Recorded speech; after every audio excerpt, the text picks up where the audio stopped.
Hi friends, எல்லோரும் எப்படி இருக்கீங்க? வெயிட் லாஸ் வீடியோ கண்டினியூவே பண்ண முடியல, ஏதாச்சும் ஒரு தடங்கள் வந்தது.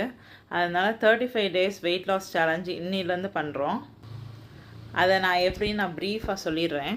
இதை எப்படி ஸ்டார்ட் பண்ணுறோம்னா, டெய்லியும் 3 லிட்டர் தண்ணி குடிக்கிறோம். நான் மார்னிங் கூழ் எடுத்துக்க போகிறேன். நீங்கள் ஏதாச்சும் ஒன்று எடுத்துக்கோங்க. இட்லி தோசையை மார்னிங்கும் நைட்டும் மேக்ஸிமம் கேன்சல் பண்ணிடுங்க. எப்போயோ ஏதோ சேர்த்துக்கலாம்.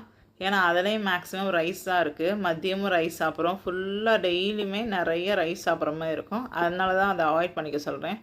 எப்போயோ ஒரு தடவை எடுத்துக்கிட்டு அதனால் ஒன்றும் ப்ராப்ளம் இல்லை. ஸ்வீட்ஸை ஃபுல்லாகவே அவாய்ட் பண்ணிடுறோம். ஸ்வீட்னால் ஜீனி, சர்க்கரை, வெல்லம், கருப்பட்டி, நாட்டு சர்க்கரை எல்லாமே வந்துடும். தேன் எல்லாமே சேர்ந்து வந்துடும் அதில். அதனால் அதை ஃபுல்லாமே மேக்ஸிமம் அவாய்ட் பண்ணிடுங்க. இல்லை சுகர் சாப்பிடணும் போல் இருக்குது, வாய் கசக்கிற மாதிரி இருக்குது அப்படின்லாம் இருக்கும். அப்போ நீங்கள் அதுக்கு பதிலாக சப்ஸ்டியூட்டாக ஃப்ரூட்ஸ் எடுத்துக்கோங்க. ஃப்ரூட்ஸ் நிறைய எடுத்துக்க வேணாம், அதுலேயும் சுகர் கண்டென்ட் இருக்குது. சாப்பிடணும் போல் இருக்கும்போது ஃப்ரூட்ஸ் எடுத்துக்கோங்க. நைட் டின்னருக்கு என்னால் முடிஞ்ச ரெசிபிஸ் ஏதாச்சும் ட்ரை பண்ணுறது நல்லா இருந்துச்சுன்னா அதை நான் சொல்கிறேன் உங்களுக்கு.